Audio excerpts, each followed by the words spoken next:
Световно известният Хорхе Букай пристигна отново в София за премиерата на шестата си книга, озаглавена "Разказвай с мен". Психотерапевтът Букай твърди, че никой не може да направи за теб това, което ти сам трябва да направиш. До края на следващата седмица писателят ще се срещне със свои почитатели в София, Пловдив, Стара Загора и Бургас. Входът е свободен. На българска земя Букай срещна първо екипа на БНТ. Hi, welcome to you. Surprisingly enough, this is the way it looks. Човек има не правото, а задължението да бъде щастлив.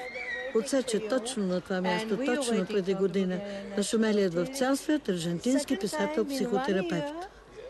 Отново имаме шанс да грамнем от страхотната ви енергия. Как стана така? Не зная, но зная, че пак съм тук, че сте мои приятели, мое семейство. И това е страна, в която искам да се връщам и да се връщам. В този луд свят хората и в Европа са полудели от битовизми. Може би не всички са толкова полудели, може би и светът не е толкова луд.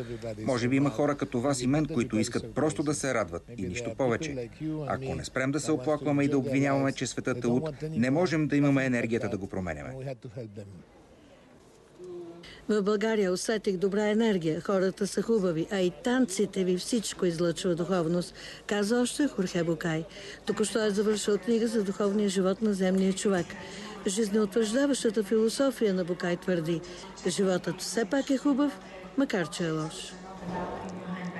Утре Хорхе Букай ще бъде гост в сутрешния блок на БНТ "Денят започва", а срещите му с читатели започват от София във вторник от 18:30 в залата на ВИАС.